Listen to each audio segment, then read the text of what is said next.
junior high school, that's when I really debated on whether living was important or not.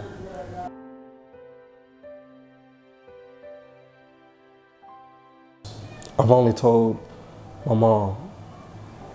My mom told my dad, but he didn't believe it. And I ain't telling my little brother.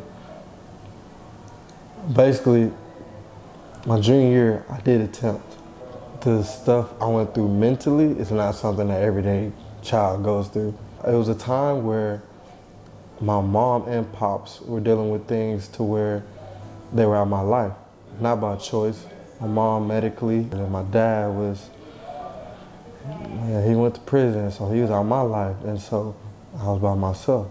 In terms of coming to me, it was after the fact. I want to say going into his senior year, but prior to that, I observed that he was experiencing depression. I asked him about it. Of course, he wasn't prepared to share what he was going through or how he was feeling.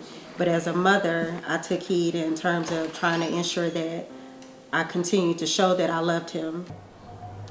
After I told her, I didn't feel any better about it. I just, shoot, I really realized that that was when I'm dealing with something. It's not normal. Like, it's not one of them bad days. This is something that's really affecting me.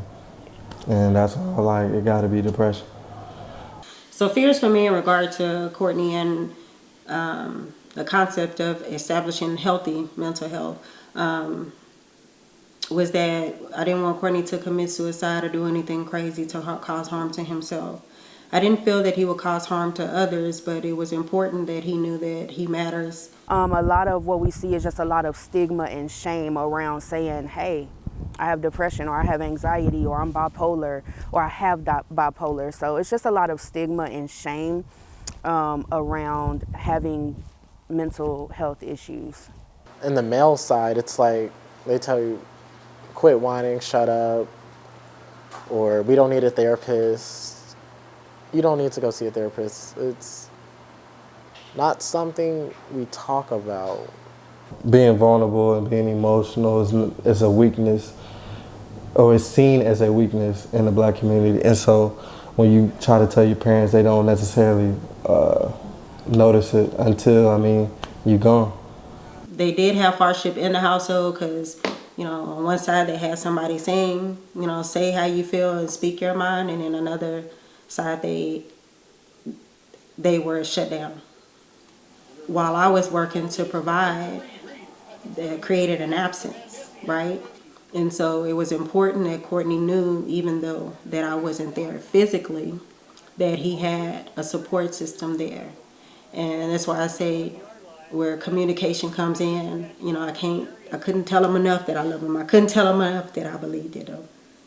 And I couldn't stress it enough to make sure that I had somebody there to encourage my son to keep going. When football is here, I have a way to get out anger and stuff like that. And anxiety just comes with the build-up of just trying to balance and fight things with life. As far as in the past, I feel like I have dealt with anxiety for sure and depression.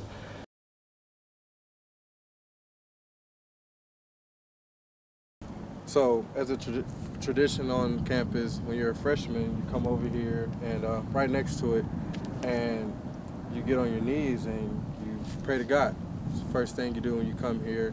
You get anointed a UMHB Crusader with a sword while you pray to God, your first time praying on UMHB campus.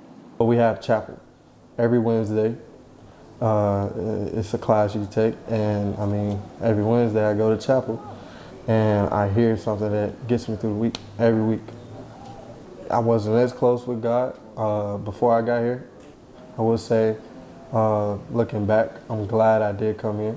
I would definitely be one to advocate, to influence God coming into their lives and trying to get something going, because that definitely helps. And then for a Black man, it's you, yourself, and you need God.